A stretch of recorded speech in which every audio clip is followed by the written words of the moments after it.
Walaupun masa jabatannya sebagai presiden belum dimulai, namun Donald Trump sudah berencana memberlakukan tarif impor sebesar 25% untuk seluruh produk yang diimpor dari Meksiko dan Kanada.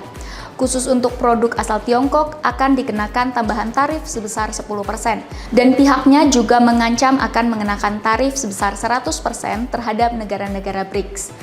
Kebijakan ini dikhawatirkan akan meningkatkan kembali angka inflasi di masa mendatang yang berujung pada penundaan penurunan suku bunga global.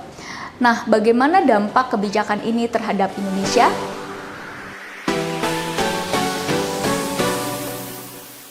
Pak Rudi, bagaimana peluang penurunan suku bunga acuan US di bulan Desember 2024 ini, Pak? Baik, untuk penurunan suku bunga Amerika Serikat di bulan September yang lalu, Bank Sentral Amerika telah mengeluarkan semacam referensinya atau disebut dengan dot plot.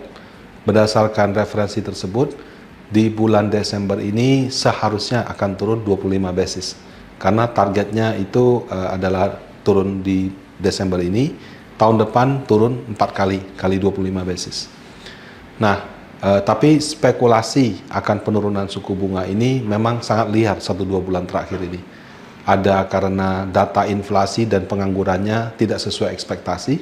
Dipikirnya inflasi sudah turun, ternyata masih naik. Dipikirnya pengangguran mendekati 5%, tapi malah menjauh 5%. Kemudian di bulan berikutnya mendekati lagi.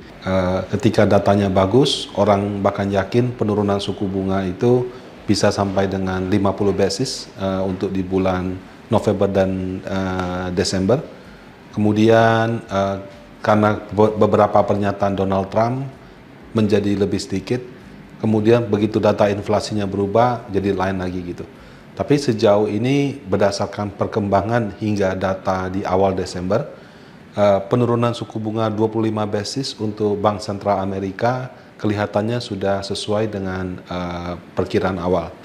Nah, yang tahun depan yang orang sekarang masih berspekulasi, ada yang menganggap karena Donald Trump akan membuat inflasi tinggi dengan tarifnya, sehingga yang tadinya dipikir 4 kali, masing-masing 25 basis, menjadi 3 kali aja atau lebih sedikit.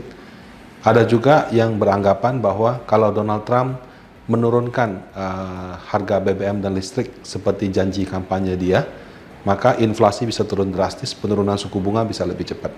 Nah, tapi mengenai realisasi janji kampanye Trump, itu kan baru bisa kita ketahui setelah dia menjabat nanti dan mungkin beberapa waktu ke depan gitu ya.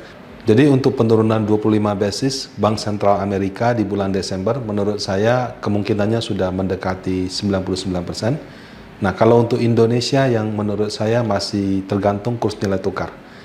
Pada saat kurs masih mendekati atau sekitar 16.000, Bank Sentral Indonesia cenderung akan ragu untuk menurunkan suku bunga karena dikhawatirkan penurunannya itu akan menyebabkan nilai tukar rupiah melemah lebih lanjut.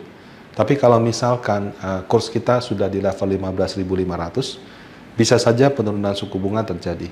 Saat ini yang menjadi kendala bagi penurunan suku bunga di Indonesia adalah kurs nilai tukar.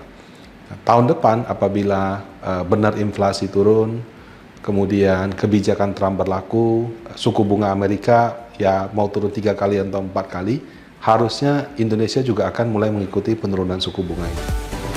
Hai sahabat Panin AM, terima kasih ya sudah menonton video ini. Dan jangan lupa untuk komen, like, dan subscribe agar tidak ketinggalan video-video terbaru dari Panin AM.